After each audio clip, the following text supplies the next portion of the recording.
അസ്സലാമു അലൈക്കും വറഹ്മത്തുള്ളാഹി വബറകാതുഹു. അൽഹംദുലില്ലാഹ് വസ്സലാത്തു വസ്സലാമു അലാ റസൂലില്ലാഹ് വഅലാ ആലിഹി വസഹ്ബിഹി അൽഫായിസീന ബിറളില്ലാഹി അമ്മാ ബഅദ്. സഹോദരങ്ങളെ, വിശുദ്ധ ഖുർആനിലെ 9-ാമത്തെ അധ്യായമാണ് സൂറത്ത് തൗബ.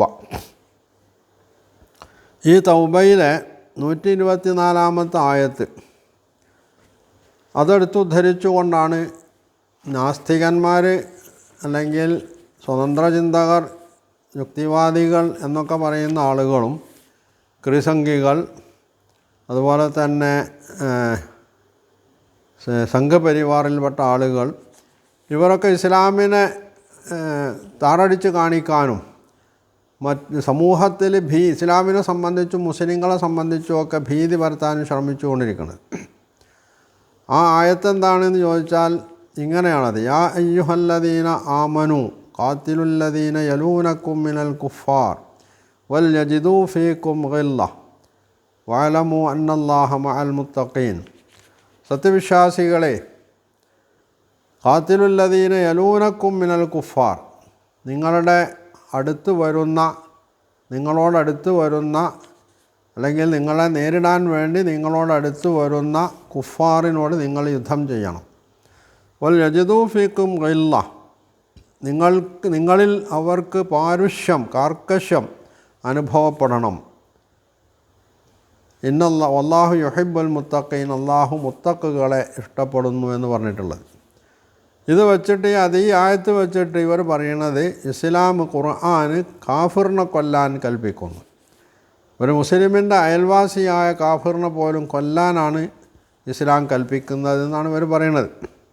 സ്വാഭാവികമായും ഇത് സമൂഹത്തോട് പറയുമ്പോൾ ഉണ്ടാവുന്ന പ്രതികരണം എന്തായിരിക്കും? ഇത് കേൾക്കുന്ന ഇതിൻ്റെ വസ്തുത എന്താണെന്നറിയാത്ത സാധാരണക്കാരൻ മുസ്ലിമിനെ കാണുമ്പോൾ ഭീതിയോടുകൂടി ആയിരിക്കും അയാൾ സമീപിക്കുന്നത്. ഇയാളൊരു ഭീകരവാദിയാണ്, എന്നെ തരം കിട്ടിയാൽ ഇയാൾ കൊന്നുകളയും എന്നൊക്കെയുള്ള രീതിയിലായിരിക്കും ഈ സാധാരണക്കാരനായിട്ടുള്ള അമുസ്ലിം എന്ന് പറയുമ്പോൾ അയാൾ ഹിന്ദുവോ ക്രിസ്ത്യാനിയോ ജൂതനോ ആരായിരുന്നാലും, ഇവിടെ മറ്റുള്ളവരെ നമ്മൾ കുറ്റം പറഞ്ഞിട്ട് കാര്യമില്ല. ഇങ്ങനെ പുകമറ സൃഷ്ടിച്ചുകൊണ്ട് കള്ളം പറഞ്ഞുകൊണ്ട് ഇസ്ലാമിനെയും ഖുർആനിനെയും മുസ്ലിങ്ങളെയും ഒക്കെ അവമതിക്കാൻ ശ്രമിക്കുകയാണ് ഇവർ ചെയ്യുന്നത് എന്നുള്ള സംഗതി ഈ പാവങ്ങൾക്ക് മനസ്സിലാക്കാൻ കഴിയില്ല. എന്നാൽ ഇവിടെ നമ്മൾ മനസ്സിലാക്കേണ്ട ഈ ആയത്തിൻ്റെ വിശദീകരണത്തിലേക്ക്, അതിൻ്റെ വസ്തുതയിലേക്ക് വരുന്നതിന് മുമ്പ് ഭാഷാപരമായിട്ട് ചില സംഗതികൾ നമ്മൾ മനസ്സിലാക്കേണ്ടതുണ്ട്. ഏതൊരു ഭാഷയിലും ഒരു പദത്തിന് അതിൻ്റേതായിട്ടുള്ള അടിസ്ഥാനപരമായിട്ടുള്ളൊരു അർത്ഥം ഉണ്ടാവും. ആ അർത്ഥം വെച്ചുകൊണ്ട് അതിൻ്റെ തന്നെ ചുവട് പിടിച്ചുകൊണ്ട് അല്ലെങ്കിൽ അതിനോട് ഏതോ നിലക്ക് ബന്ധപ്പെടുത്തിക്കൊണ്ടായിരിക്കും പലപ്പോഴും ആ പ്രയോഗം, ആ പദം ഭാഷയിൽ പലയിടത്തും ഉപയോഗിക്കാറുള്ളത്. യഥാർത്ഥത്തിൽ അതിൻ്റെ അടിസ്ഥാന അർത്ഥം അവിടെ ഉദ്ദേശവും ഉണ്ടാവില്ല. അപ്പോൾ ഇവിടെ ഖഫറ, കാഫിർ, കുഫാർ, കഫറ എന്ന ക്രിയ, ഭൂതകാല ക്രിയ കഫറ, അതുപോലെ തന്നെ അതിൻ്റെ കർത്തരി പ്രയോഗം കാഫിർ, ആ കാഫിർ എന്നതിൻ്റെ ബഹുവചനമായിട്ടുള്ള കുഫാർ.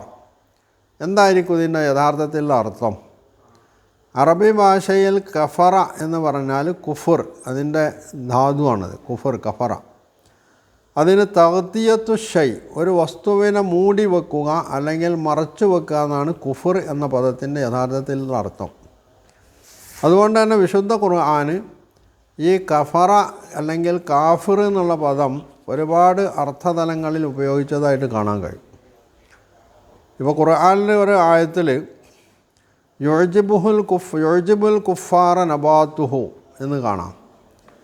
നമ്മളുടെ ഈ സംഘികളെ സംബന്ധിച്ചിടത്തോളം അല്ലെങ്കിൽ നാസ്തികന്മാരെ സംബന്ധിച്ചിടത്തോളവും അവർക്ക് വേണമെങ്കിൽ ഈ ആയത്തെടുത്തുകൊണ്ട് യുഅ്ജിബുൽ കുഫാറ നബാത്തുഹു എന്ന ഈ പദം എടുത്തിട്ട് അവർക്ക് എന്ത് ചെയ്യാം? നേരത്തെ ഞാൻ ഓതി വെച്ച ആയത്തും വെച്ചിട്ട് പറയാം, കർഷകരെ കൊല്ലാൻ ഇസ്ലാം അല്ലെങ്കിൽ ഖുർആൻ കൽപ്പിക്കുന്നുണ്ട്. കാരണം ഇവിടെ യുഅ്ജിബുൽ കുഫാറ നബാത്തുഹു ഉള്ളതിൻ്റെ അർത്ഥം ഇവർ വിതക്കുന്ന വിത്ത് മുളച്ച് പൊങ്ങിയിട്ട് അതിൻ്റെ മുകുളം അത് പ്രത്യക്ഷത്തിൽ പൊന്തി വരുമ്പോൾ അവിടെ അതിൻ്റെ നബാത്ത് അതിൽ നിന്ന് ഉയർന്നു വരുന്നതിൻ്റെ മുകുളം ഈ കുഫാറിനെ, അതായത് കർഷകനെ സന്തോഷിപ്പിക്കുന്നു. അജബ യോജബ് പറഞ്ഞാൽ സന്തോഷിപ്പിക്കുക എന്നും പറയാം, ആശ്ചര്യപ്പെടുത്തുക എന്നും പറയാം. ഇവിടെ അത് സന്തോഷിപ്പിക്കാം. കാരണം ഒരു കർഷകൻ അങ്ങനെയാണല്ലോ. കർഷകൻ കൃഷി ചെയ്ത് ആ കൃഷി ഇങ്ങനെ വളർന്നു വരുമ്പോൾ ഒരാൾക്ക് വല്ലാത്ത സന്തോഷവും ആഹ്ലാദവും ഒക്കെ ഉണ്ടാവും. അപ്പോൾ ഇവിടെ കർഷകനെ സന്തോഷിപ്പിക്കുന്നു എന്നാണ് ഇതിനർത്ഥം. അവിടെ കുഫാർ പറഞ്ഞാൽ എന്താ അർത്ഥം? കർഷകർ എന്നുള്ളതാണ്.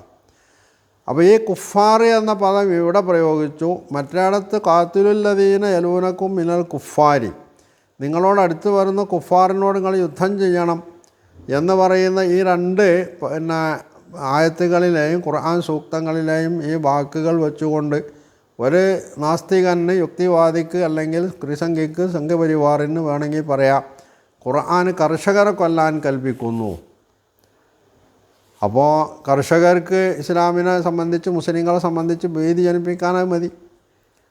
കർഷകൻ പലപ്പോഴും ഇതിൻ്റെ യഥാർത്ഥത്തിൽ ആശയം മനസ്സിലാക്കുന്നുണ്ടാവുമല്ലോ. ഇനി ഭാഷയിലേക്ക് വന്നാൽ ഖഫറ എന്നതിൻ്റെ കാഫിർ എന്ന് പറഞ്ഞാൽ എന്തൊക്കെ അർത്ഥമുണ്ട്?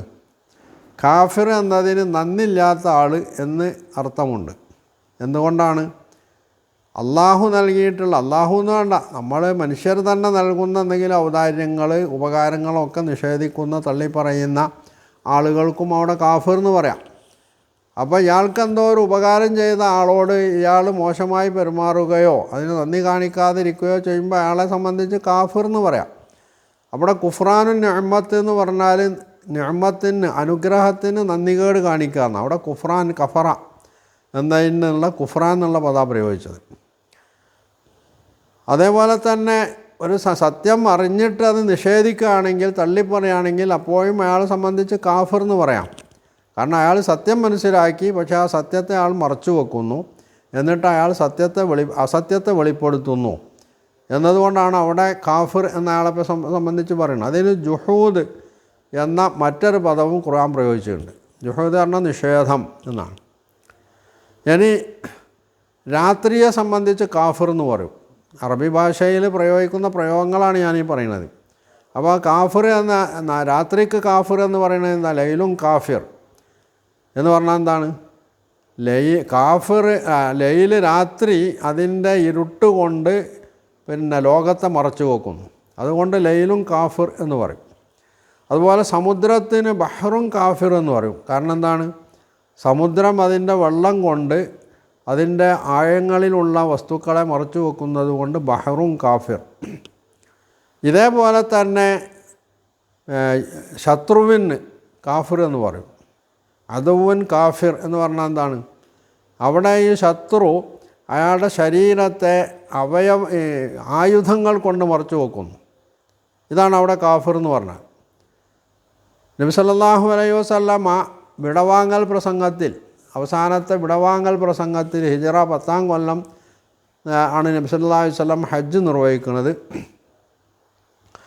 നബി സല്ലല്ലാഹു അലൈഹി വസല്ലമയുടെ ഹജ്ജ് വേളയിലുണ്ടായിട്ടുള്ള ഒരു പ്രസംഗത്തിൽ നബി സല്ലല്ലാഹു അലൈഹി വസല്ലമ അനുയായികളോട് പറയുന്നുണ്ട്, ലാ തർജിഉ ബഅദി കുഫാറൻ, എനിക്ക് ശേഷം നിങ്ങൾ കുഫാറായി മാറാൻ പാടില്ല. ഇവിടെ നബി സല്ലല്ലാഹു അലൈഹി വസല്ലം കുഫാറായി മാറരുത് എന്ന് പറഞ്ഞതിന് താല്പര്യം എന്താണ്? അവിടെ എന്നെ തള്ളിപ്പറയുന്ന അല്ലെങ്കിൽ ഇസ്ലാമിനെ തള്ളിപ്പറയുന്ന അവിശ്വാസികൾ നിഷേധികളായി മാറാന്നുള്ളതല്ല.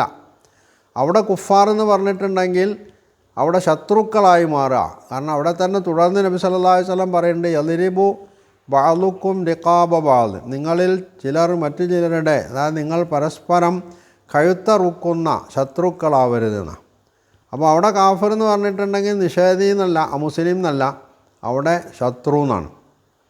ഇത് തന്നെയാണ് സൂറത്ത് തൗബ, അതായത് 9-ാമത്തെ അധ്യായത്തിലെ ഈ 124-ാമത്തെ ആയത്തിൽ പറഞ്ഞിട്ടുള്ള യാ അയ്യുഹല്ലദീന ആമനു, സത്യവിശ്വാസികളെ, ഖാത്തിലുല്ലദീന യലൂനക്കും, നിങ്ങളോടടുത്ത് വരുന്ന, യലൂനക്കും മിനൽ കുഫാരി, കുഫാറിനോട് നിങ്ങൾ യുദ്ധം ചെയ്യണമെന്ന് പറഞ്ഞാൽ നിങ്ങളോട് യുദ്ധം ചെയ്യാൻ വേണ്ടി ആയുധമണിഞ്ഞ് നിങ്ങളുടെ അടുത്തേക്ക് വരുന്ന ശത്രുവിനോട്, ഇവിടെ ഒരു കാര്യം ശ്രദ്ധിക്കേണ്ടതാണ്. നിങ്ങളുടെ യുദ്ധം ചെയ്യാൻ വേണ്ടി ആയുധമണിഞ്ഞ് നിങ്ങളുടെ നേരെ വരുന്ന ശത്രുവിനോട് യുദ്ധം ചെയ്യണമെന്നാണ്.